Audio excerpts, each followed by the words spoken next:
Bismillahirrahmanirrahim. Elhamdülillah ve salatu ve selamu ala Rasulillahi amma ba'd.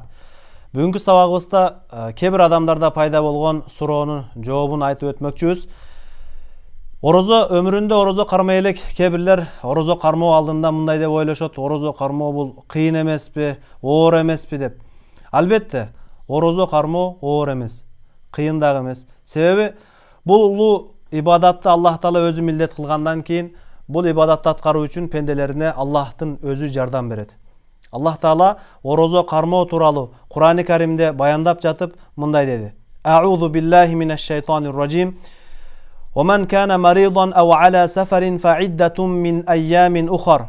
Кайсыл адам Рамазан айы кирип келгенде ооруп жаткан болсо, же сапарга аттанган болсо, анда башка күндөрү толуктап берет. Жана ушул эле аяттын уландысында юридуллаху бикумул юсра ва ла юриду бикумул усра деп айтты. Аллах Таала силерге жеңилдикти каалайт, жана Аллах Таала силерге кыйын болуусун, оор болуусун каалабайт. Жана пайгамбарыбыз саллаллаху алейхи ва саллам бир хадисте айтат: "Ад-дину юсрун." Дин бул оңой, дин чындыгында жеңил. Данышмандар айтышкан иштер натыйжасына карап бааланат. Эгерде натыйжа жакшы болгон болсо, анда иш жакшы болуп саналат. Эгер натыйжасы түйшүк алып келсе, анда ал иш жаман болуп саналат. Пайгамбарыбыз саллаллаху алейхи ва саллам Рамазан айында орозо кармоонун пайдасын баяндап мындай деп айткан: "Ас-сияму джуннатун." Орозо кармоо бул тозоктон калкан болуп берет. Дүйнөдө шайтандын азгырыгынан калкан болсо, ал эми акыретте болсо тозок азабынан калкан болуп берет. Чындыгында натыйжасы түбөлүктүү рахат болгон кичине кыйналуу бул кыйынчылык болуп дагы саналбайт. Ошондой эле натыйжасы жыйынтыгы түбөлүктүү азап болгон нерсе рахат болуп дагы саналбайт. Аллах Таала пайгамбарыбыз саллаллаху алейхи ва салламдын үммөтүнө мына ушул улуу Рамазан айында 5 өзгөчөлүк берген. Бул тууралуу пайгамбарыбыз саллаллаху алейхи ва саллам өз хадисинде мындайча баяндаган: "У'тият уммати хамса хисалин фи Рамазана лам ту'таха умматун qablahum." Аллах Таала бул үммөткө Рамазан айында 5 өзгөчөлүк берди. Мындай өзгөчөлүктү мурдакы эч бир үммөткө берген эмес эле. Алардын биринчиси хулуфу фамис саими атьябу индаллахи мин рихил миски. Орозо кармаган адамдын оозунан чыккан жыт Аллахтын алдында мисктен дагы жыпар жыттуу, жагымдуураак болуп саналат. Ва тастагфиру лахумул малаикату хатта юфтиру. Орозо кармаган адам оозун ачканга чейин периштелер дагы ал үчүн истигфар дуасын, кечирим дуасын кылып турушат. وَيُزَيِّنُ اللّٰهُ عَزَّ وَجَلَّ كُلَّ يَوْمٍ جَنَّتَهُ.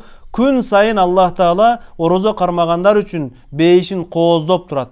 Негизи бейиш өзү кооз жер. Аллах Таала орозо кармагандар үчүн атайын алардын бейишин дагы да күн сайын кооздоп турат. Жана ثُمَّ يَقُولُ يُوشِكُ عِبَادِيَ الصَّالِحُونَ أَنْ يُلْقُوا عَنْهُمُ الْمَؤُونَةَ وَالْأَذَى وَيَصِيرُ إِلَيْكِ. Жана бейишке карата Аллах Таала өзү айтат: "Жакында менин пенделерим дүйнөнүн машаккаттарынан, кыйынчылыктардан кутулуп сага келет" деп бейишти кооздоп ага ушинтип айтат. Андан кийинки дагы бир өзгөчөлүк: "Ва юсаффаду фиhi марадату шаятини фала яхлусу фиhi ила ма кану яхлусуна илейхи фи гайрихи." Жана бейбаш шайтандар байланат. Мунун себеби адамдар бул улуу айда, берекелүү айда көбүрөөк жакшы амал кылып калыш үчүн Аллах Таала бейбаш шайтандарды байлап коет. Жана шайтандар мурда кылган азгырыктарын мына ушул айда кыла албай калышат. Жана дагы бир өзгөчөлүк: "Ва югфару лахум фи ахири лейлатин." Рамазандын акыркы кечесинде орозо кармагандардын күнөөлөрү кечирилет. Сахабалар пайгамбарыбыз саллаллаху алейхи ва салламга суроо узатып мындай деп айтышты: "Я Расулаллах, ахия лейлатул кадри?" Аллахтын элчиси ошол орозо кармагандардын күнөөсү кечириле турган кадыр кечесиби деп сураганда пайгамбарыбыз: "Кала ла, валакиннал амила иннама юваффа ажраху иза када амалаху." Пайгамбар алейхиссалам айтты: "Жок, тартип боюнча иш акысы иш толук аткарылгандан кийин берилет" деди. Демек, Рамазанда кадыр кечесинде Аллах Таала пенделердин күнөөсүн кечиргендиги жана аларга 1000 айлык соопторду бергендиги ал өзүнчө Аллахтын белеги. Ал эми Рамазан айын орозосун кармап, акыркы күнү, акыркы кечеде адамдардын, орозо кармагандардын күнөөсүн кечиргендик Аллахтын дагы бир берешендиги.